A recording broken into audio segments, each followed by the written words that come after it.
నేర్చుకోండి, లక్షల్లో సంపాదించండి. Quality thought Madhapur, Ameerpet, USA. నూనాన్ వచ్చే సినిమాలో మరో అద్భుతమైన క్యారెక్టర్ వచ్చేసి బంతి, సునీల్ గారిది. అంటే మనం ఈ సినిమా జర్నీలోకి వెళ్ళే ముందు సునీల్ గారి గురించి, త్రివిక్రమ్ గురించి మాట్లాడుకునే ముందు వాళ్ళిద్దరి స్నేహం మీకు అర్థమైన మొదటి క్షణం ఏంటి?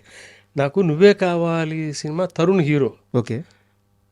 వాడు చూస్తే అప్పుడే బడి నుంచి వచ్చినలాగా ఉంటాడు, స్కూల్ నుంచి. రిచా, ఎన్నుకున్న కథ. త్రివిక్రమ్ వచ్చి సునీల్ని పరిచయం చేసి నా ఫ్రెండ్ ఇతను చేస్తున్నాడు ఆ క్యారెక్టర్ అనగా నాకు అర్థం కాల. సీను ఇతనే కదా నువ్వు చెప్పింది, అవును ఓకే సీను అన్నా తప్పితే నాకు నిజంగా అతను అంత బాగా పెర్ఫామ్ చేస్తాడు నాకు తెలియదు. అంటే అతను పెర్ఫామ్ చేయటం నేను అనుకోవడం కంటే కూడా త్రివిక్రమ్కి తెలుసు. ఓకే, అవును, వాళ్ళిద్దరు ఫ్రెండ్స్ కదా. సో సునీల్తో ఏది వర్కౌట్ అవుద్దని తనకి తెలుసు. అందులో కానీ తర్వాత నూనెలో బంతి క్యారెక్టర్ కానీ, ఇప్పుడు కూడా బంతి క్యారెక్టర్ గురించి మీరు అంత ప్రశ్న వేసే అంతగా గుర్తుండిపోయాడంటే త్రివిక్రమ్ రాసిన మాటలకి తన ఎక్స్ప్రెషన్స్. అవును, నిన్న ఎవరో కూడా అడుగుతా అవుతారు బాబు మీరు ఎప్పటికైనా కలెక్టర్ అవుతారని అనే సీను మ్యాజిక్ అందరూ భాగస్తులేనండి అందులో. ఎంఎస్ నారాయణ గారి దగ్గర నుంచి ఎవ్రీబడి కాంట్రిబ్యూటెడ్. అంటే నా క్వశ్చన్ సార్, సారీ మళ్ళీ రిపీట్ ప్లీజ్.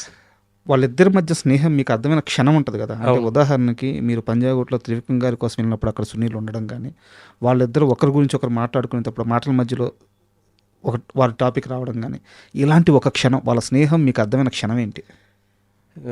అంత క్లియర్గా చెప్పలేను కానీ వాళ్ళిద్దరూ చాలా మంచి స్నేహితులు కాబట్టి నువ్వే కావాలోకి సునీల్ వచ్చాడు. ఓకే, అట్లా కంటిన్యూ అయ్యాడు అతని జర్నీ. అంటే త్రివిక్రమ్ తీసుకురాకపోతే సునీల్ వచ్చేవాడు కాదా, అతనికి స్థాయి ఉండేది కదా అనేది హైపోథెటికల్ క్వశ్చన్ అండి. దేనికి ఎవరు సమాధానం చెప్పలేరు. అది అలా జరిగింది. అండ్ ఆ అవకాశాన్ని తను పుణికి పుచ్చుకున్నాడు Sunil. So it really help his career really. Sir, నూడాంగ్ నచ్చేవ్ లాంటి ఒక గొప్ప సినిమా గురించి లెక్కల్లో మాట్లాడడం తప్పు.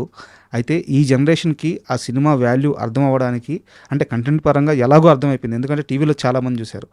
అప్పటి లెక్కల ప్రకారం సినిమాకి ఎంత ఖర్చు అయింది, ఎంత వసూలు చేసింది, కాస్త లెక్కల్లో చెప్తారు? అది చెప్పడానికి నాకు మనస్కరించదండి. ఎందుకంటే ఇవాళ లెక్కలేస్తున్నాం మనం, మాది అన్ని కోట్లు చేసింది, ఇన్ని కోట్లు చేసిందని. ఖర్చు పరంగా కావాలంటే చెప్పగలను, దాంట్లో దాపరికం ఉండదు. వెంకటేష్ బాబు రెమ్యునరేషన్ కాకుండా 4.3 crores 4.5 crores అయిందండి ఆ సినిమా. సినిమా చాలా బాగా ఆడింది, అది అందరికీ తెలిసిన విషయమే. ఎన్ని చోట్ల ఎంత బాగా ఆడింది అనేది మేము పట్టించుకునే వాళ్ళం తప్పితే ఎంత కలెక్ట్ చేసింది, ఎంత లాభాలు వచ్చినాయి, some as a film maker I don't know, I don't belong to that category where I counted how much it made. I always count how well it ran, how well it was received by the audience. ఎన్నాళ్ళు గుర్తుపెట్టుకున్నారు. గుండం కథ గురించి మనం ఏమన్నా అనుకుంటాం ఎంత collect చేస్తుందని. అందుకే sir నేను క్వశ్చన్ స్టార్టింగ్లోనే ఐ అండర్స్టాండ్. ఇవాళ రేపు ఏమైందంటే ప్రతి వాళ్ళు దాన్ని రూపాయల్లో కన్వర్ట్ చేస్తున్నారు ఆడియన్స్ అభిమానాన్ని. అది కొలబద్ద కాదు. ఎన్నాళ్ళైనా మేము వచ్చి మేము చూస్తాను ఈ సినిమా అనేది నిజమైన. మన త్రివిక్రమ్ కూడా అన్నాడు, కొన్ని సినిమాలు డబ్బులు తెస్తాయి, కొన్ని సినిమాలు కీర్తి తెస్తాయి, కొన్ని సినిమాలు మాత్రమే గౌరవాన్ని తీసుకొస్తాయి, ఆ రెస్పెక్ట్ అనేది. ఇవాళ ఒక నువ్వు నాకు నచ్చావో, నువ్వే కావాలో, నువ్వు ఇట్లాంటి సినిమాలు తీసావనుకోండి, నేను Shailaja, all these films, I feel proud to announce that as I made those films. Nobody నేను దాంట్లో డబ్బులు సంపాదించని చెప్పుకోవటం నాకు చాలా చిన్నతనంగా అనిపిస్తుంది. They don't really matter. ఎంత మంచి సినిమా తీసామనేది it matters all the time. Sir thank you sir. Thank you అండి.